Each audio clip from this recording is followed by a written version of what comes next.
Hello everybody, welcome to the Wonky Angle, where I talk about electronic music, both new and old.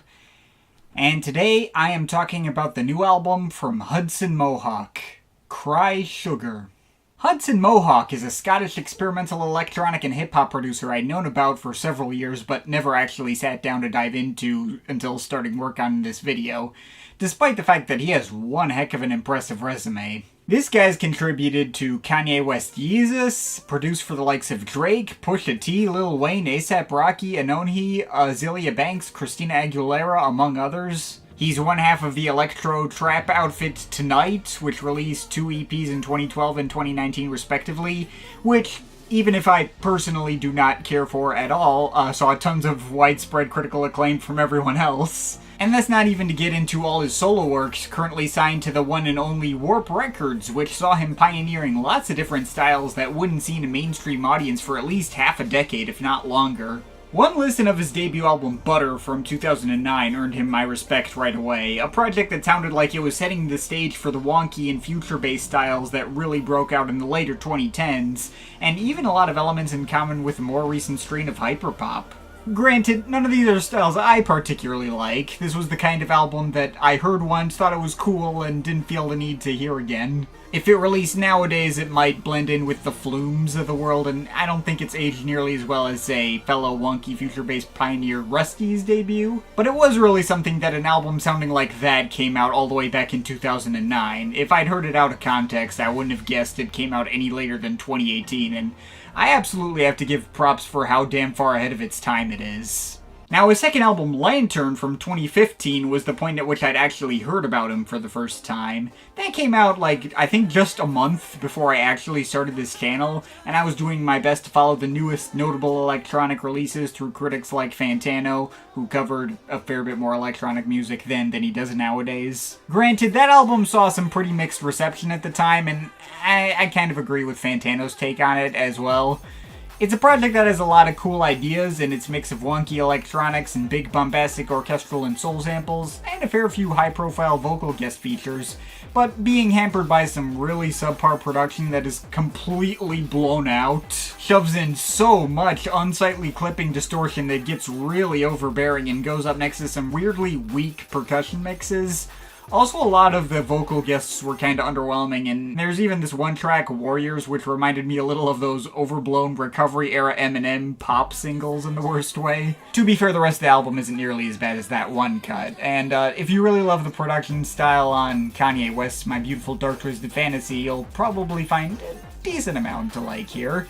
That album does absolutely wear its Kanye influence on its sleeve. But I'm not much of a Kanye fan in general, so this was yet another album where I thought it was cool, I could respect it, but wasn't really interested in coming back to it. Oh yeah, and he also released a trilogy of archival comps and mixtapes throughout 2020 called BBHE, Poom Gems, and Airborne Lard. They were all well received at the time, and I can in fact confirm they're all quite solid for what they are, if predictably a bit all over the place. Taking ideas from his first 2 albums, but getting fleshed out with stronger production. Nice as a low-stakes excuse for him to flex his sound design muscles, all of the puns intended. But with all of that background, that takes us to this latest studio album of his, Cry Sugar. I was somewhat interested in the idea of covering this before it released, since it would have given me this excuse to finally catch myself up on Hudmo's work. But what I was not expecting was the rapturous glowing praise this album saw immediately after its release. I saw so many people going absolutely nuts for this album to a level I'd never seen any other Hudson Mohawke projects get. Cosigns ranging from colleagues of mine like Vale Smith to shoutouts from the likes of Lone, Squid, Glass Animals, and lots more. And that's of course not getting into all the excited direct requests I got from commenters right after it dropped. There has been a fair bit more buzz for this album than I expected it to get. So I may not consider myself that huge a Hudson Mohawke fan after going through his back catalog, but it was clear from the response it was getting that this would be important for me to cover. So, what do we get with Cry Sugar? Is it as incredible as everyone said it is? Well, in one breath, I'm not sure if I'm the right person to say, but actually, yeah, I can confirm that it is my favorite project I've heard from Hudmo to date, and the one I'd most likely to actually want to return to. While I suppose there's technically nothing here he hasn't done before to some extent, it is actually kind of impressive how many styles I typically don't like he manages to present in such a way that I can get into on this project.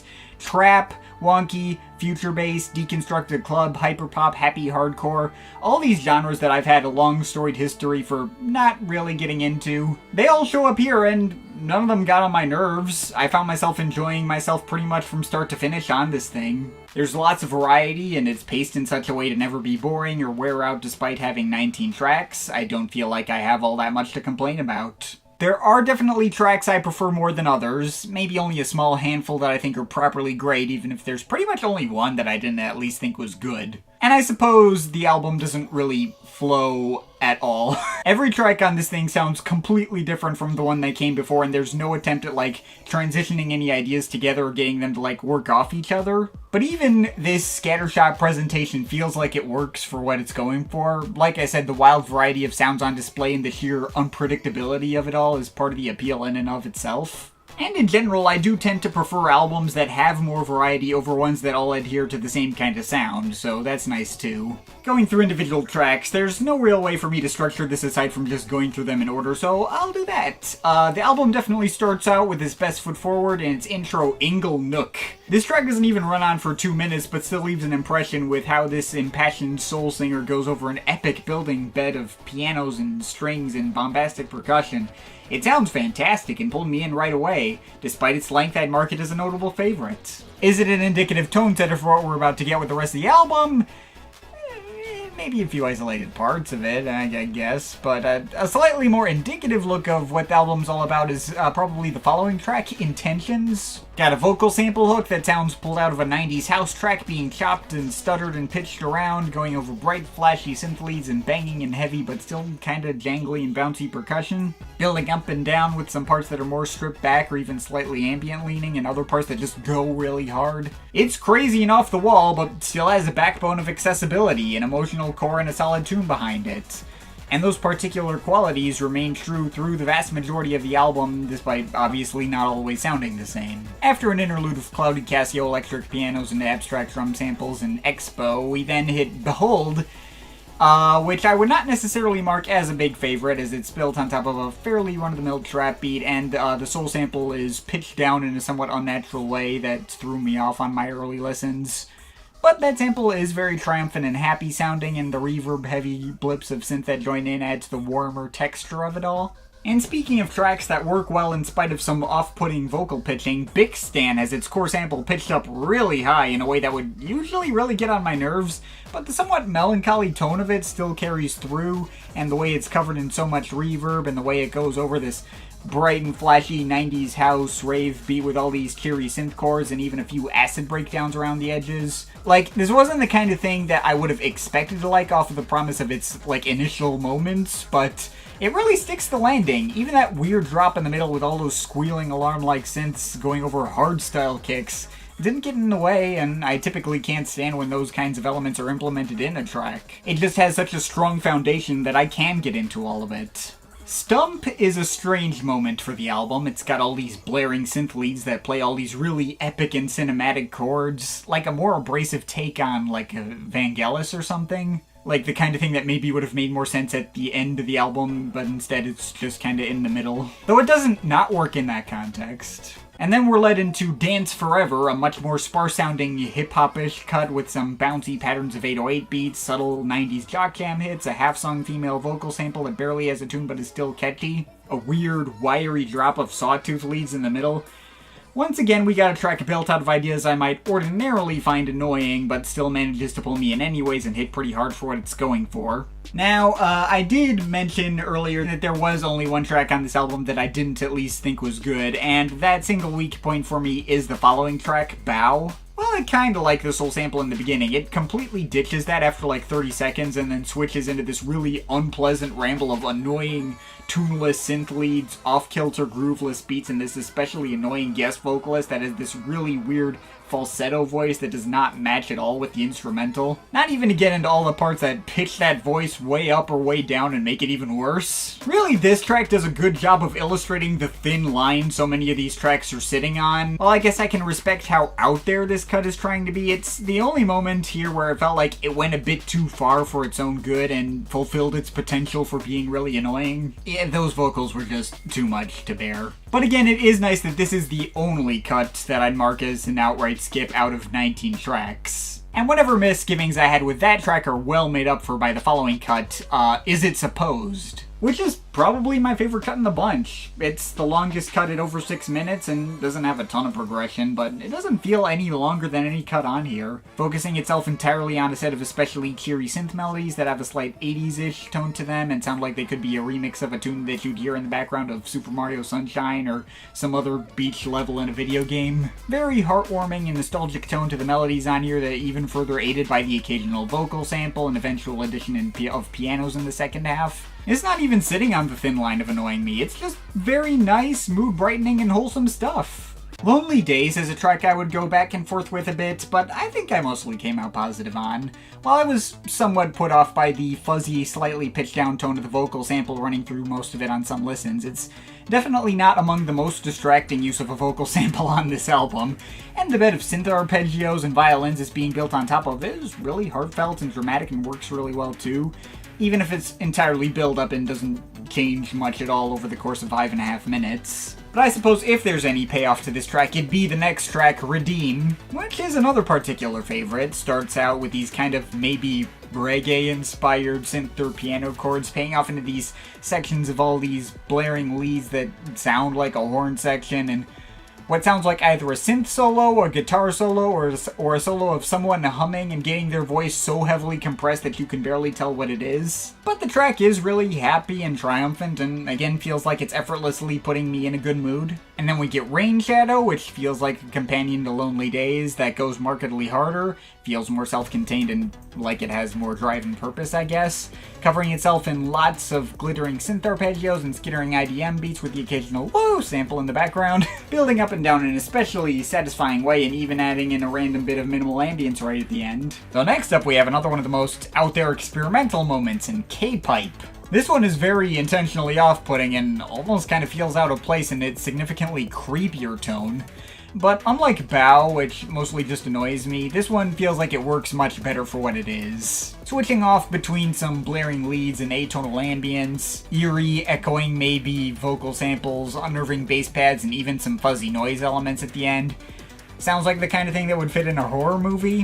And I actually quite like the way this one turned out, even if it's so far removed from everything else here in terms of its tone. I do like how it, kind of breaks up the sound of the project. It's an interesting moment. I think it's cool. And it's followed up by another big highlight in Three Sheets to the Wind, a shortcut that switches off between this really lushly produced early 70s sounding sample and some mixes of trap beats and intense bass. The transition between the two mixes at first struck me as really jarring and off-putting, like the contrast is so stark, but the more and more I heard the track, the more it all came together anyways. Undeniably bangs. Some Buzz is next, and this cut is a kind of a cut-together mess of different ideas. There's a bunch of different sections with like an old soul sample, an early 70s piano-driven ballad with some banging beats slapped on top, and a set of vocal harmonies forming a lonely ambient pad.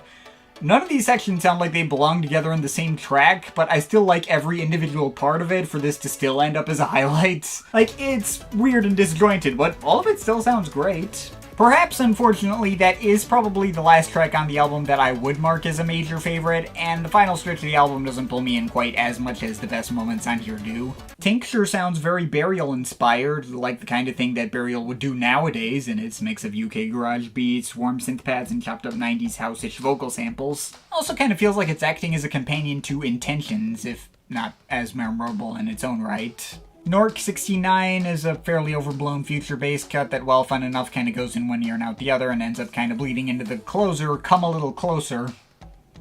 I just noticed that. Fuck. Come a Little Closer. And it's the closer. But yeah, this is a serviceable enough way for this album to eventually culminate. Melodically quite strong in its mix of blaring Eurodance leads, pitched up samples, and trap beats. Even if the future bass drop is a little on the flat and blunt side for my liking. Oh yeah, and the album bookends itself with an ambient version of the intro cut in Ingle, Nook, Slumber, which does feel a bit tacked on, not as striking as the actual intro cut, but it's nice as well. But yeah, that's everything on Cry Sugar. I mean, it's got its weak points here and there. It has the one definite skip and bow and sort of runs out of steam in its final stretch. But for the most part, I was really impressed by this. All these cuts focusing on so many different styles and getting fairly out there in many parts, but never sacrificing the emotional core or the foundational tunes behind everything. I can definitely see why this album so immediately got so many rave reviews from fans, no pun intended. I will admit that replay value is a bit of an open question for me, since the styles this album tends to focus on still aren't the kind of thing I tend to go out of my way to listen to in my spare time. The future bass, the wonky, the hyperpop, the trap, the happy hardcore. This wasn't the kind of album that exactly alleviated my biases against these kinds of styles. But at the same time, it still probably says something that an album that focuses so heavily on all these styles I tend not to be a fan of still connected with me as much as it did. I mean, I've heard happy hardcore albums that feel too happy for their own good, like an unnatural way to blow off an excess of energy that end up creeping me out more than anything. But this album does feel really genuine and natural in its happiness. It feels like the Avalanche is kind of happy, where there seems to be a hidden acknowledgement that not all is right in the world, but we're still finding the light in the dark anyway. And if people are actually more into the kinds of styles that Hudmo helped pioneer, then I can only imagine this stuff connecting with those people even more deeply and ending up as like a big album of the year contender. For me personally, I guess only time will tell if this ends up as a year-end list contender. On one hand, it's definitely not topping my list, and I kinda doubt it's going to grow on me any further than it actually has. I've gotten pretty much the exact same level of personal enjoyment every time I've put this on. But on the other hand, this did resonate with me in a very particular way that no other album in 2022 has. It definitely feels like some kind of standout of the year in its own unique way, I guess. So, I guess we'll see how that ends up once December rolls around, but in the meantime, I can confirm the hype behind this one. I thought it was great, and I'm overall feeling a solid 8 out of 10. But of course, it's just my opinion. You can feel free to disagree with it, but I'd like to hear your thoughts, so leave the comments in the comment thing down there. Shout out to my Patreon supporters, they're awesome people. You want to add yourself to that list, link to my Patreon is in the description. But yeah, that's pretty much it. That's all for today. See you next time.